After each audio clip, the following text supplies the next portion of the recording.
Salve discípuli et discípula e sejam bem-vindos e bem-vindas à disciplina de Linguística Românica. Neste primeiro vídeo aula, em termos de conteúdo teórico, nós vamos iniciar aqui com um estudo, na verdade, uma abordagem bastante concisa acerca das línguas indo-europeias. Nós vamos fazer uma visita sobre esta árvore genealógica das línguas indo-europeias. Somente citar. E vamos também falar sobre a origem latina da língua portuguesa, tratar aqui do contexto político. Depois, nós vamos ver alguns textos no sentido contrário, indo do português para o latim, vendo como é que a língua vai se transformando, e vamos fazer um retorno às línguas indo-europeias, mas desta vez falando exclusivamente das línguas românicas, ok? Então, vamos lá. Bem, vocês devem saber que historicamente, ou pelo menos mitologicamente, Roma foi fundada no ano 753 a.C. Está aqui localizada no mapa, na Península Itálica, num local bastante privilegiado, porque estava aí a 30 quilômetros do mar, ou seja, não estava suficientemente perto para ser invadido enfim, por estrangeiros, mas também não estava tão longe a ponto de não ter acesso ao mar, dado que os romanos foram grandes navegadores na antiguidade, até por isso é que conquistaram todo o mar Mediterrâneo, né? Esse mapa que nós temos aqui, por exemplo, é no ano 400, cerca do ano 400 antes de Cristo. Então, os romanos, em 350 anos, só tinham conquistado essa pequena parte aqui, mas não tardaria, e eles conquistariam aí todos os territórios dos etruscos, dos úmbros, enfim, toda a Península Itálica, bem como também a Sardenha, né? Bom, os mapas que eu vou aqui, esse mapa e os mapas a seguir, todos eles são tirados aí da internet, facilmente são encontrados. Se vocês pesquisarem aí por Roman Empire, por exemplo, ou Império Romano, ou História da Língua Latina, vocês encontrarão esses mapas. Alguns eu tirei, por exemplo, da Wikipédia. A Wikipédia tem muita informação que são boas. Agora, temos que ter cuidado, porque em termos acadêmicos não servem para ser referidos aí, por exemplo, em trabalhos avaliativos, exatamente porque não tem um autor indicado, né? Então, por exemplo, eu desconheço quem é o autor desse mapa, mas sei que esse mapa, até por conhecer a história do Império Romano e ter estudado esse conteúdo ao longo da minha carreira acadêmica, sei que esse mapa ele representa basicamente aquilo que é dado por grandes autoridades da história da língua latina e também da história do Império Romano. Bom, aí nós vamos ter, por exemplo, como eu tinha dito, depois de conquistar toda essa Península Itálica, que nós estamos falando aqui ainda do ano 400 a.C., ainda não tinham feito isto. Depois de conquistar toda a Península Itálica, no ano 117, o Império Romano estava com toda esta extensão. Tanto que esse mar Mediterrâneo era chamado de Mare Nostrum, ou seja, era o nosso mar, que era só deles mesmo, né? Pode ver que não há um único povo nas margens do Mediterrâneo. O Império Romano tinha tomado todo o mar Mediterrâneo, né? Todas as ilhas e, no caso, as praias próximas, né? Mas podem ver que, apesar disso, o Império Romano nunca foi completamente homogêneo. Nós temos aqui, por exemplo, em termos políticos, províncias senatoriais, essa parte central, a Península Itálica, a Grécia, a parte aí da Gália, a norte da África. Tínhamos aí províncias imperiais, como é o caso, por exemplo, da Lusitânia, entre outras aqui. E tínhamos também estados clientes, como é o caso do Reino do Bósforo, aqui no ano 117. Bom, mas como nós vimos, e aí vou conduzindo aqui a nossa explicação para aquilo que nos interessa. Os romanos tinham conquistado aqui a Península Ibérica. Vamos falar um pouquinho mais sobre isso.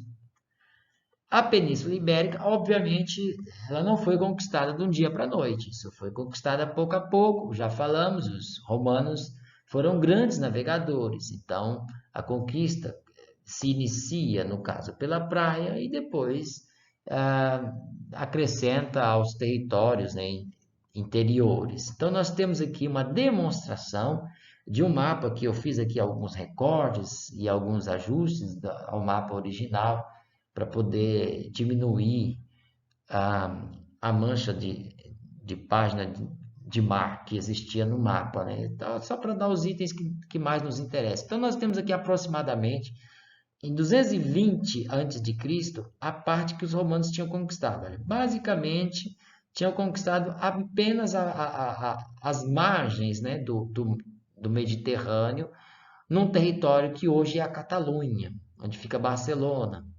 Em 217 já tinham conquistado uma extensão um pouco maior. E assim por diante. 206, por exemplo, 209 já tinham conquistado essa outra parte. E em 206 tinham conseguido conquistar a Hispânia ulterior. Então, depois de conquistar toda a Hispânia ulterior, avançaram, portanto, aqui com a Hispânia citerior até o interior, para a Tarraconenses, né? A Hispânia Tarraconenses. Bom, e aí nós vamos aos poucos chegando até o território de Portugal. Temos aqui, olha, se vocês observarem os riscos aproximados não, os riscos da fronteira portuguesa hoje com a Espanha, né? Para nós também observarmos que a própria conquista de Portugal, embora seja um território pequeno comparado com o Brasil, né? Mas não é um território tão pequeno assim, e não foi conquistado todo ele de uma vez, né?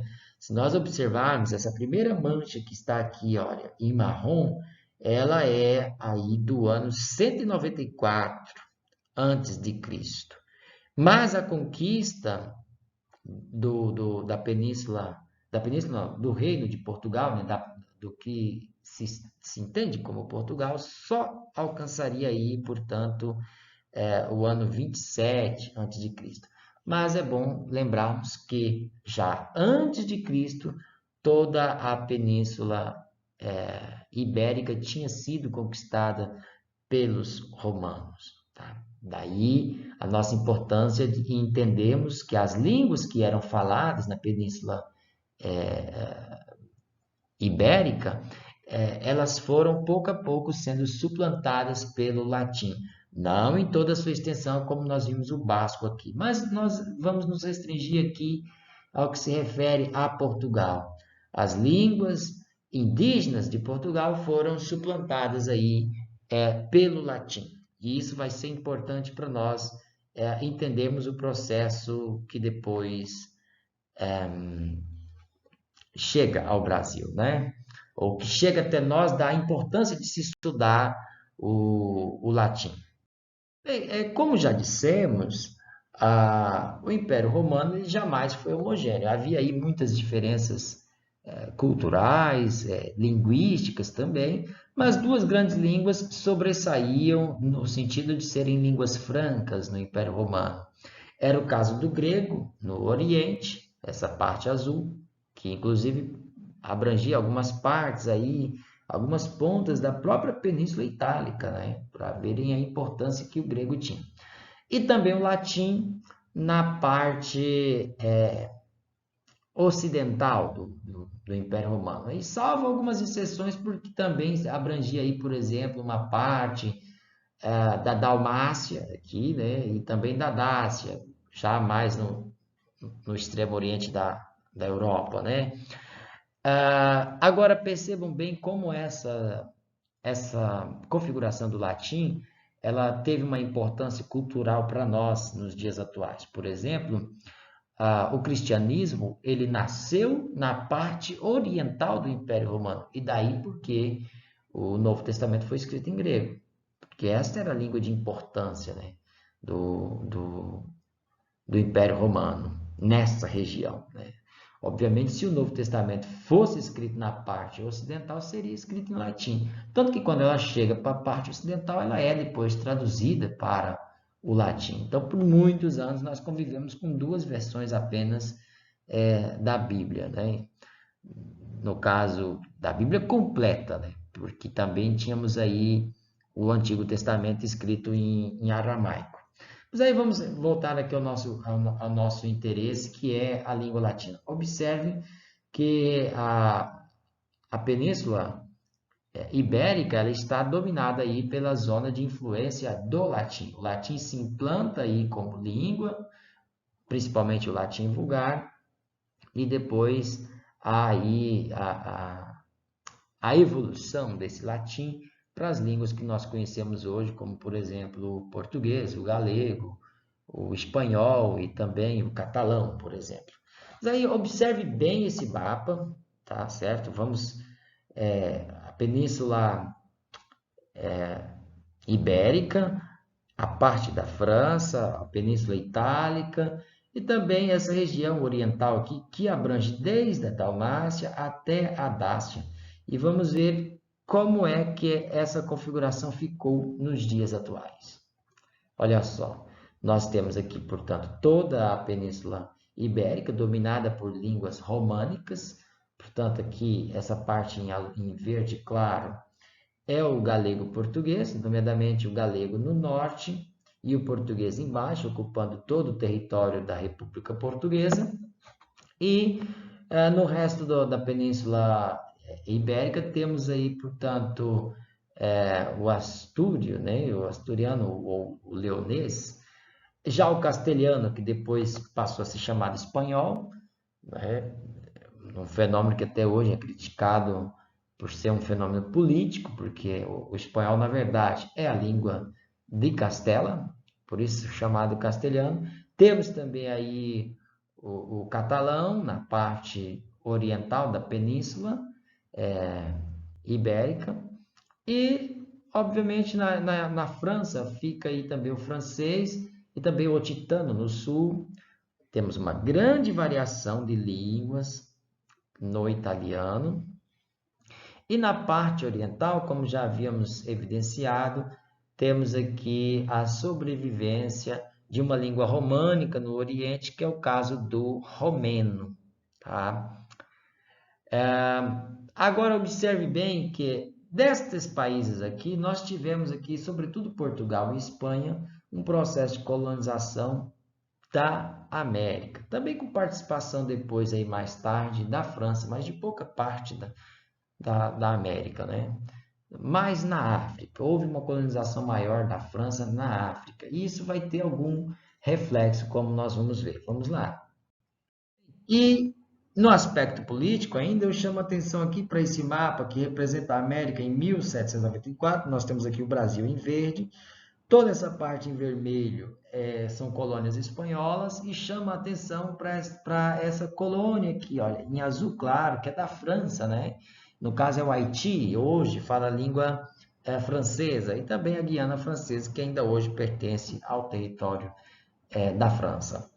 Então, observe, depois dessa colonização de Portugal e Espanha, já com a língua latina tendo evoluído e transformado-se naquilo que hoje conhecemos como português e espanhol, nós temos a seguinte configuração das línguas românicas no mundo, né? Então, todos esses países que estão aí destacados possuem alguma relação com a língua, com línguas, né? No caso, de origem latina. Então, nós temos, olha só, com essa cor marronzinha aqui, laranja, não sei, do Brasil, temos, olha, Portugal, Cabo Verde, Guiné-Bissau, São Tomé e Príncipe, Angola, Moçambique, aqui do lado de cá, olha, Timor-Leste, e temos aqui uma representação na China aqui do Macau, né?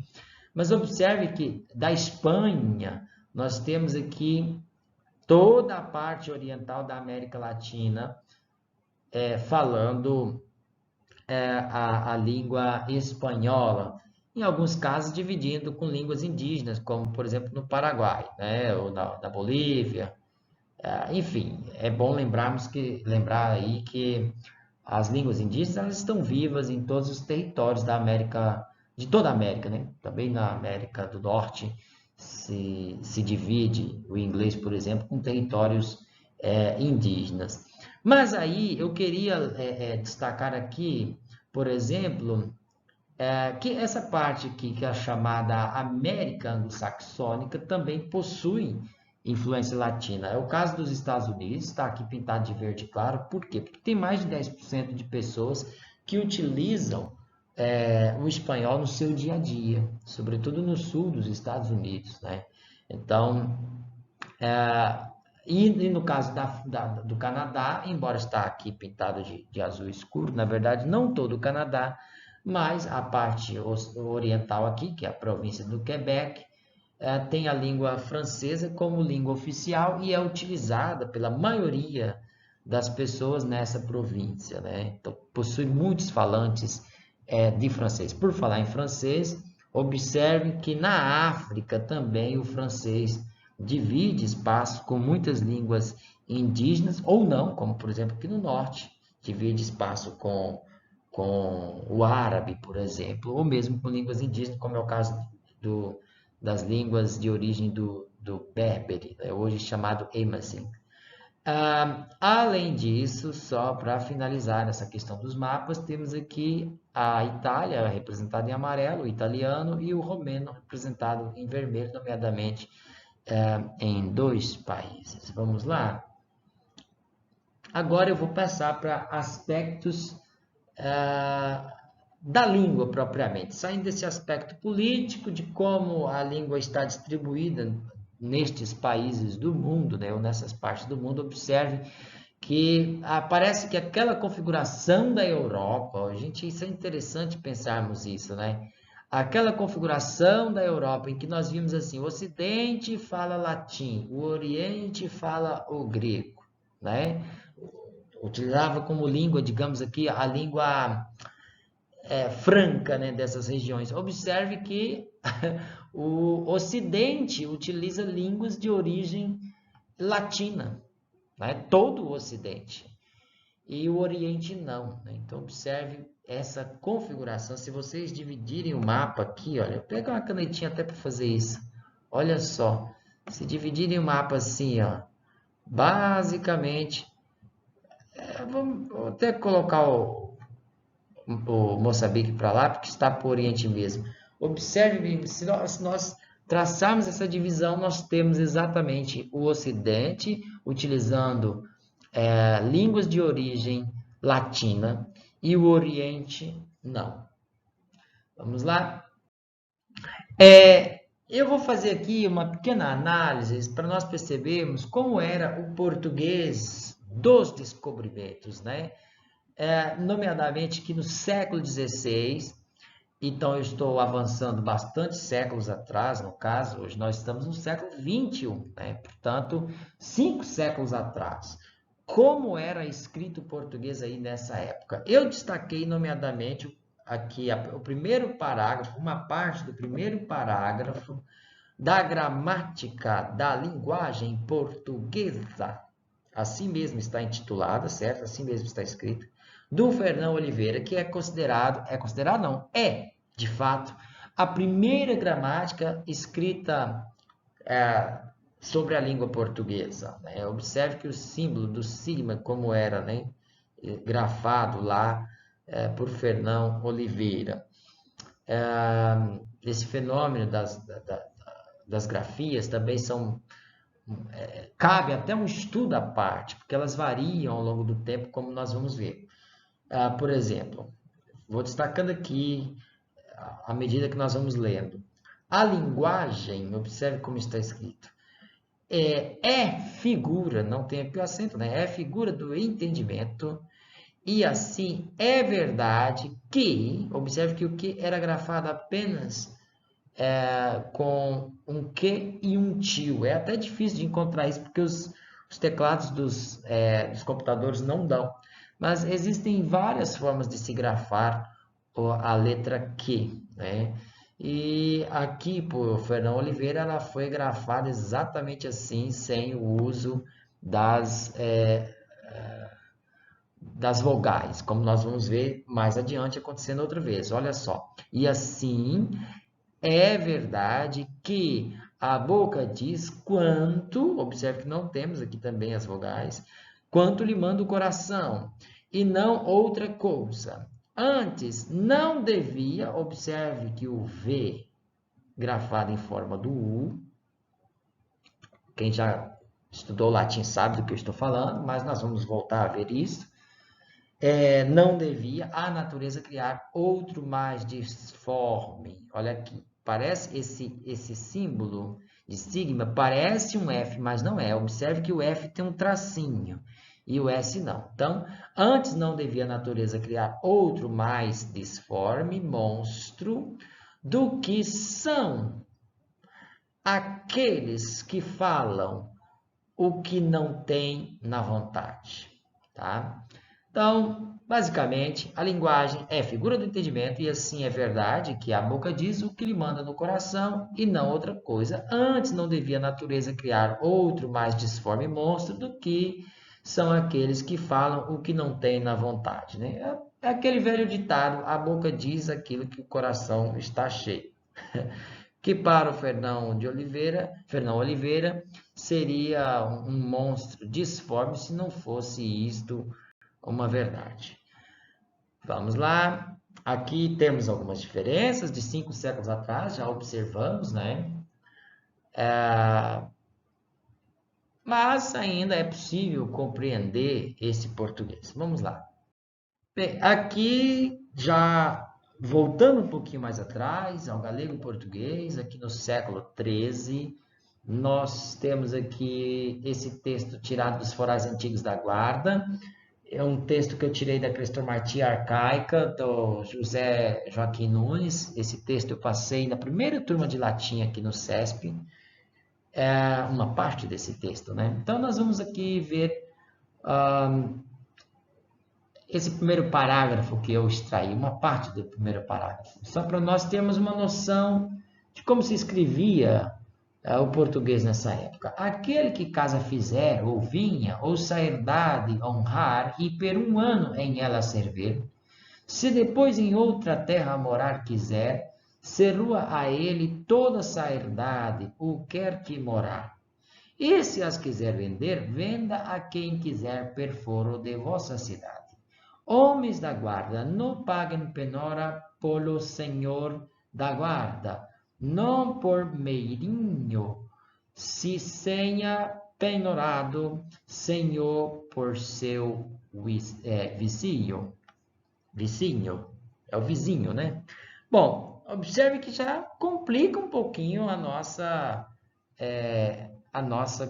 compreensão, né? Mas olha, se nós formos, tem um texto de 1175, chamado Pacto dos Irmãos Pais, que este é considerado por muitos autores o texto mais antigo de galego português, né? Portanto, aí, um século atrás do texto anterior, do texto que eu apresentei aqui acima.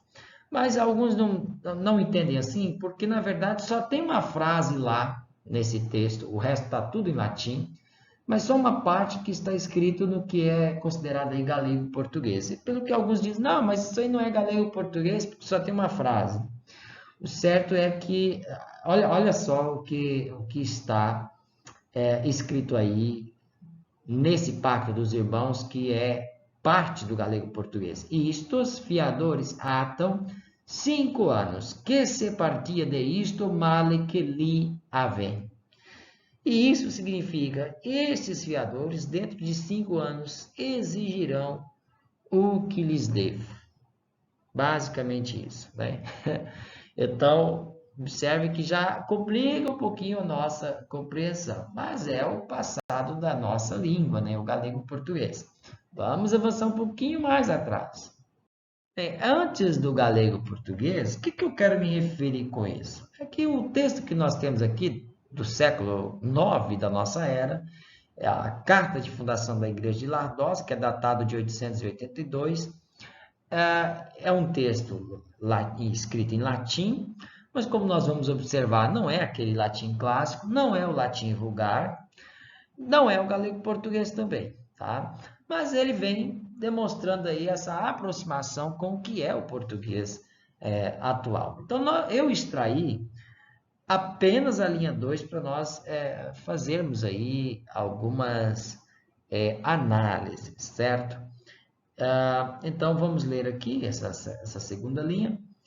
Duas annes, qual aluno et celebrario subitus monte Petrocello, territorio Anegie, ego servus di Musara et Samora damus, ad que concedimus ad Deum et ad ipsa basilica que nos fundamos in nomine sancti. Bom, vamos ver aqui alguns fenômenos. Eu vou até pegar aqui a caneta para nós riscar, certo? Nós vamos ver aqui, por exemplo, fenômenos de sonorização das consoantes intervocálicas, ou seja, o B, o D e o G, que passa aí no caso para P, para T e para C. É o caso do adque. Está aqui. Vou riscar aqui para nós separarmos. Adque. Na verdade, no latim clássico, o que nós teríamos aí? Seria um atque. Era um T e não um D. Há também um fenômeno de vocalismo românico, por exemplo. Em relação às vogais palatais, encontra-se, por exemplo, o caso de E por I em posição tônica. É o caso de basílica, ao invés de basílica, basílica, ao invés de basílica. Também temos aí casos de O por U, no caso dos nomes masculinos e neutros, que deveriam, pelo contexto sintático, apresentar uma terminação é o caso aqui de caualuno. Caualuno deveria ser exatamente caualuno. E é o caso também de sebrário. Sebrário que deveria ser sebrário. Tanto que a palavra atual é sebreiro, né? Então, é o local onde se coloca os asnos, embora aí nós tínhamos nomes comuns, o caualuno, o celebrário, Petrocello, Anegie, Mussara e Zamora, são todos nomes próprios de lugares, de pessoas, de pessoas no caso de Mussara e Zamora. Mas observe, eu vou chamar a atenção para essa palavra aqui, caualuno. Precisa ver como é que ela é interessante. Ela deveria terminar aqui com pelo contexto sintático, acusativo, então deveria ser E o sebrário também, sebrarium. Vamos lá. Queda das consoantes finais. Nós temos aí a ausência do M nos acusativos singulares, é o caso no caso aqui não só do M, né? Também do de toda a sílaba, né? E há inúmeros nessa carta, há raras exceções, como no acusativo singular regido por preposição. Então, um dos casos raros que o M do acusativo permanece, acusativo singular, eu estou dizendo. Quem já estudou latim já percebeu, já sabe que as palavras vêm para o português através do acusativo. E o acusativo plural permanece com o S, mas o acusativo singular, o M, desaparece. Por isso que nós vamos ter aí, por exemplo, poeta, que no acusativo era poetam, mas o plural poetas permanece como era o acusativo plural, poetas, por exemplo. Né? Então, um dos poucos casos que o M permanece é exatamente aqui nesse DM, que na verdade DM é Deum, é o acusativo de Deus. Deum. Aqui o M, por acaso, permanece. Só queria dizer que estes nomes que estão aqui nesses colchetes, é o caso de ti, na verdade é dei, DM é Deum, são abreviações. E NNE, na verdade, é Nomne. E no caso aqui, o Ski é Sancti. Como eram palavras muito usadas nessa época, elas eram muito abreviadas, né? Já que eu expliquei essa parte aí, deixa eu dizer por que que algumas palavras estão aqui. Os us, por exemplo, estão entre colchetes também, né? Entre parênteses, na verdade. É porque no texto original eles são grafados como um símbolo só que significa us, tá? É apenas por isso. Eu resolvi deixar aí como o texto indicava, tá? O D1 está abreviado e contrasta, por acaso, embora o M do acusativo está aqui, mas ele contrasta por não estar no restante da oração, como é o caso de ipsa, ipsa e basilica, que agora tem mais um fenômeno, né? Nós tínhamos destacado o E por I. O basilica, que nesse caso deveria ser basilican, com M no final. Ou seja, eles não têm a mesma terminação M, mas estão no mesmo caso sintático. É o mesmo contexto sintático, né? Além disso, temos aí um fenômeno de betacismo, aquela troca do B pelo V. É o caso de Servus. Onde está Servus? Subtus monte, né? Servus, aqui. Essa palavra é servus, com U, servus. Temos o servus, segunda declinação, né? Que no caso é a troca do V pelo B, que é um fenômeno muito conhecido por nós na nossa língua, né? A vassoura, bassoura, por exemplo, né? E assim por diante. Mas, além disso, outro fenômeno nós temos ao contrário. Assim como temos o V pelo B, aí mesmo, também nesse texto, nós vamos encontrar o ao contrário, o B pelo V, que é o caso, no caso aí, do caualudo. Na verdade, aqui, olha, isso aqui é um V. Esse aqui é um V. E agora vejam só, cavaludo, na verdade, é um B. Isso aqui é um hidrônimo, né? Derivado de cavalo. Tem a ver com cavalo, cavaluno, né? Cavalo. E sebrário, eu não sei se eu tinha falado, sebrário no caso, o sebrário, aqui, sebrarium, sebreiro hoje, é o lugar onde se coloca os asnos bravos, né? Além disso, temos aí uma simplificação semântica, não, desculpa, consonântica, que amnes, na verdade, é amnes, amnes, significa rio. Bom, se nós formos ver o que está escrito nesse texto aí, só para dar um significado aproximado do texto latino, nós temos aí na linha anterior, na linha 1, tínhamos o inter, que indicaria isso, entre dois rios, no caso, o Cavaluno e o Sebrário, que são nomes próprios, tá? E embaixo desse monte Petrocelho e do Anegie, eu, o servo de Deus, Mussara e Samora, damos e concedemos a Deus a própria basílica que nós fundamos em nome de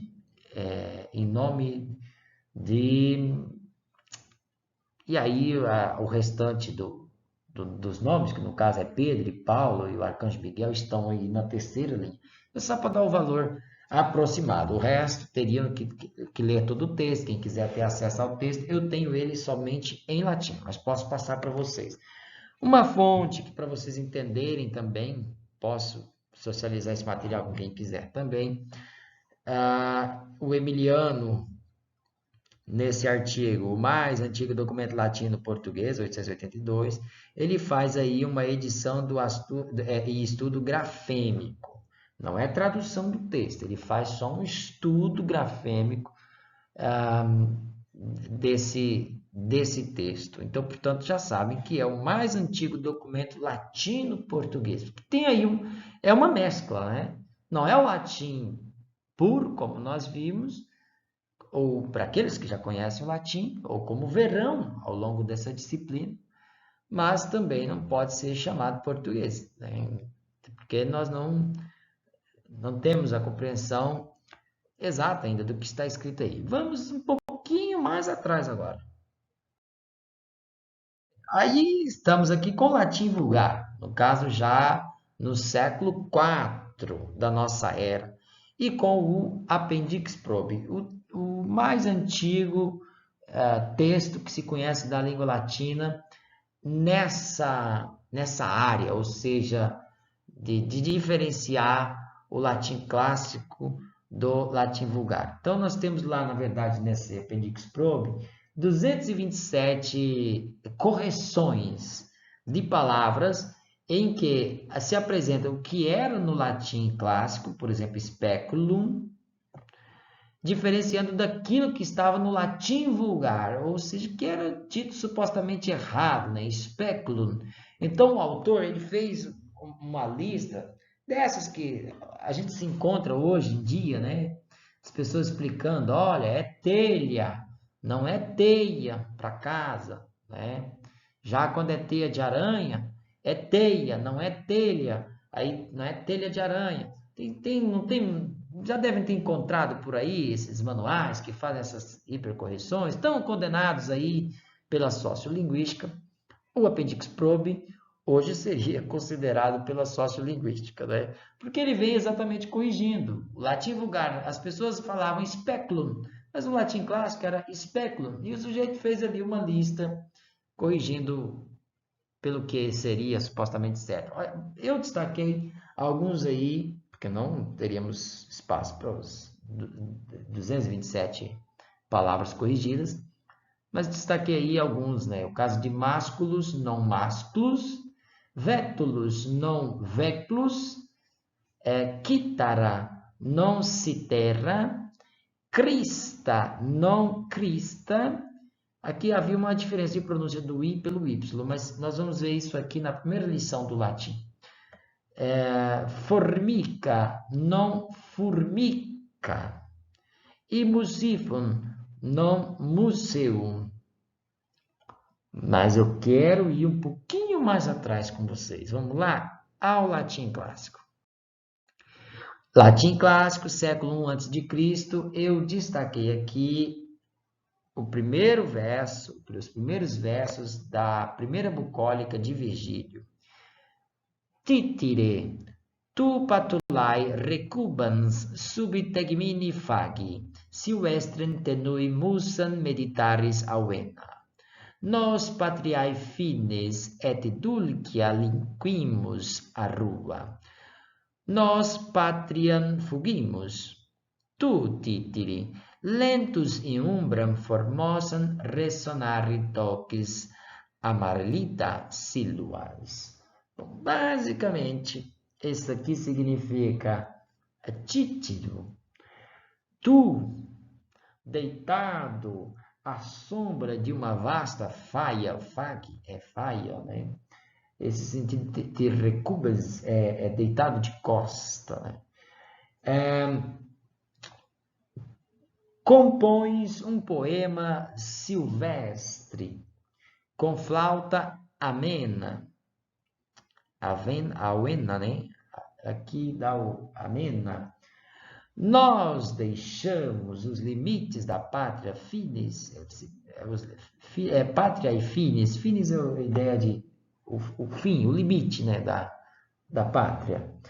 Os mimosos campos da pátria, o verbo fugimos, né, fugimos, deixamos. Tu, títero, ocioso à sombra, aqui, olha, lentus in umbra. Ocioso à sombra, ensina as selvas ou florestas, silvas, selvas. Aqui tem o fenômeno de I para E, mas o sentido de silvas no latim é diferente do que é selva em português. Então, vamos chegar nessa palavra lá mais adiante, eu vou falar sobre isso de novo, né? Então seria ensina as florestas ressoar o nome, embora não está escrito aí, mas é o nome da Formosa Amaryllis. Esse é o latim clássico e basicamente nós vamos mergulhar no latim clássico, passar um pouquinho pelo latim vulgar e observar como é que essas palavras, eventualmente uma palavra e outra, sofreu aí alterações na sua passagem, as declinações, quais as alterações que passaram na sua passagem do latim clássico, demonstrando algumas coisas no latim vulgar e depois como é que isso está no português, certo? Então vamos lá. Bem, o primeiro texto da nossa apostila é o latim do 10º ano de escolaridade, publicado pela República Portuguesa. Nomeadamente, nós temos apenas 3 páginas deste texto, e lá na página 19, ou seja, no verso da folha, nós temos exatamente esta árvore genealógica de línguas, nomeadamente aqui de línguas indo-europeias. Como é uma árvore pensada para se falar da língua portuguesa, então nós temos aqui no topo, né? Não importa como esta árvore é desenhada, certo? No topo nós temos aí o itálico. Poderia ter qualquer uma outra língua, mas é porque a pessoa que desenhou essa árvore desenhou pensando em explicar o que? A língua portuguesa ou as línguas de origem itálicas.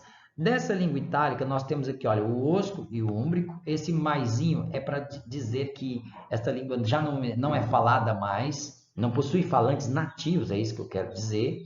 E temos aqui o latim falisco, que deixa também de ser falado. Esse latim falisco dá depois origem ao latim.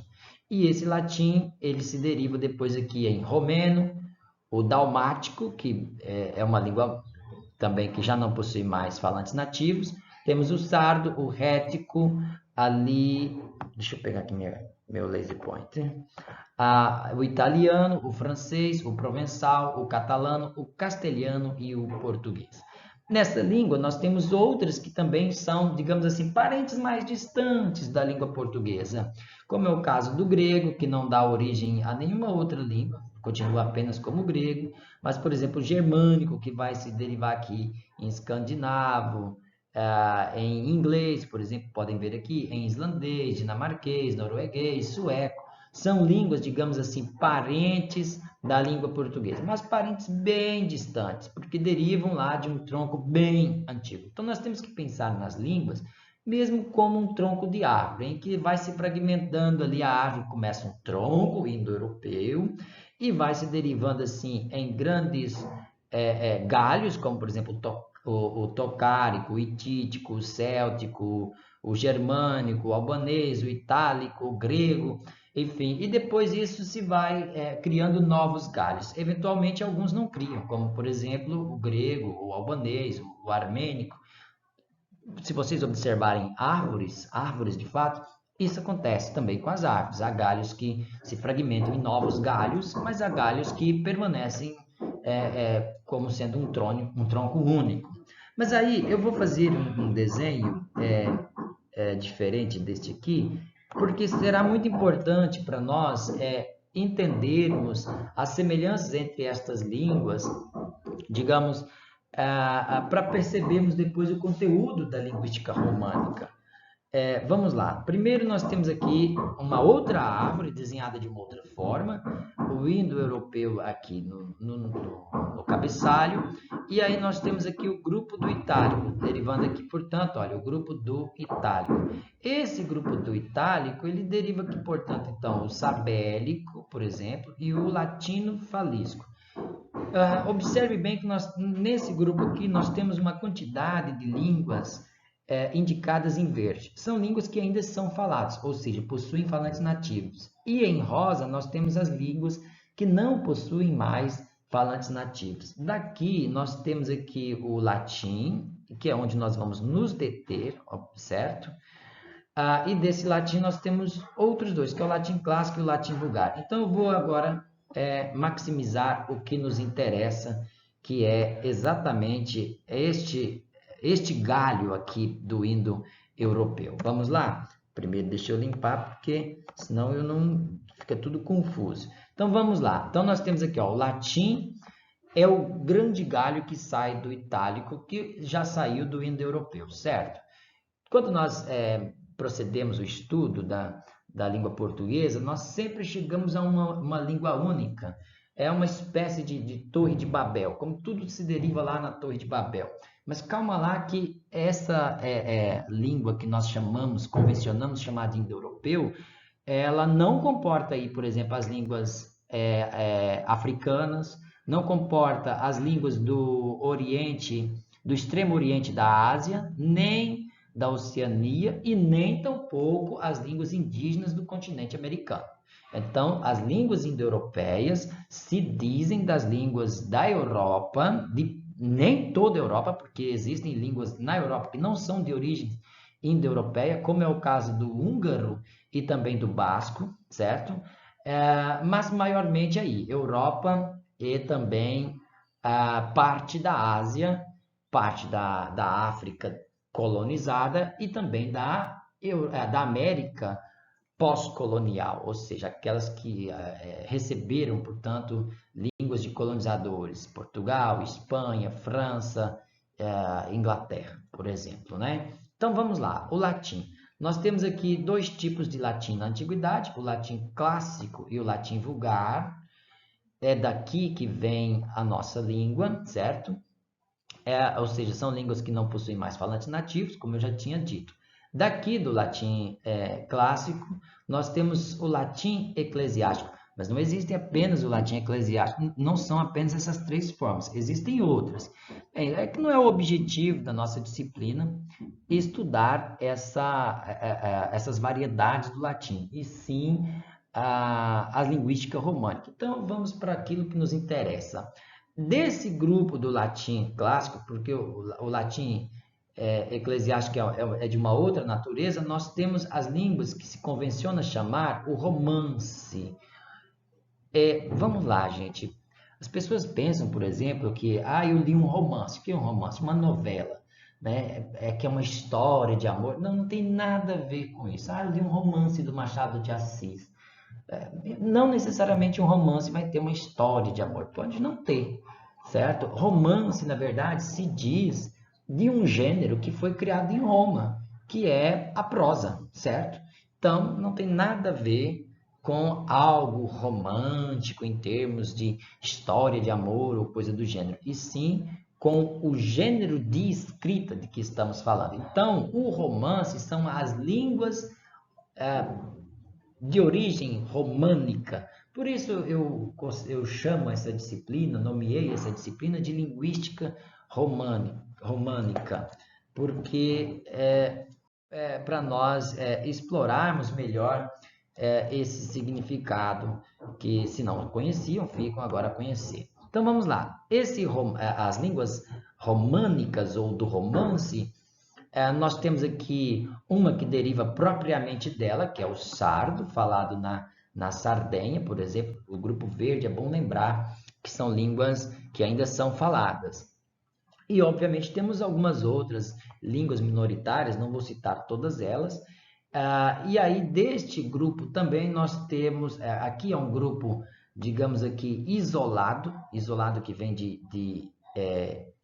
insula, né? Ou seja, de ilha, e a Sardenha é mesmo uma ilha, então por isso nós temos aqui uma língua isolada, derivada do latim, e aí nós temos aquilo que se chama as línguas orientais. Então temos aqui línguas que são faladas por grupos pequenos, como por exemplo o aromaniano, mas temos uma língua significativa que é o romeno. Romanian é o romeno.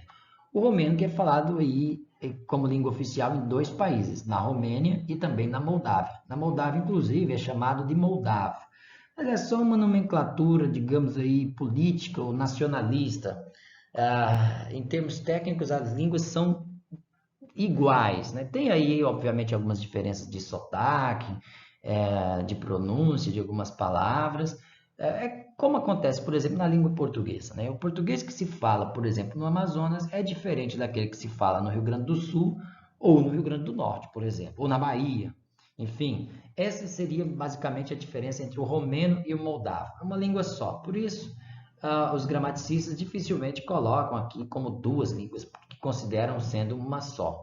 Mas aí, veja só, nós temos o grupo do Oriente e temos o grupo do Ocidente, ou chamado Ítalo-Ocidental. E o Ítalo-Ocidental, ele vai se dividir aqui em dois grupos, o Galo-Iberian e o Ítalo-Dalmaciano, certo? Desse grupo do Ítalo-Dalmaciano, nós temos, por exemplo, uma língua isolada também, ou seja, uma língua falada em ilha, que conserva algumas peculiaridades mais próximas do latim, como é o Córsica. O Córsica que é falado Córcega, desculpe, fugiu aqui os termos, que são parecidos, né? Mas um é com C e o outro é com G. A Córcega, que é uma ilha onde também Napoleão esteve degradado, enfim, pertence hoje à França.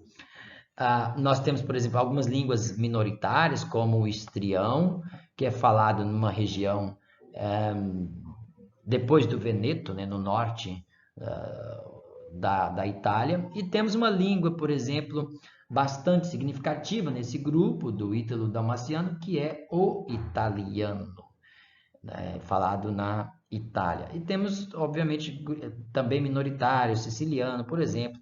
E temos até uma língua que já não tem mais falantes nativos, que é o dálmata, ou dalmático, como é também chamado. O dalmático, ou dálmata, era falado na Dalmácia, onde hoje é a Croácia, a Bósnia-Herzegovina, aquela região ali.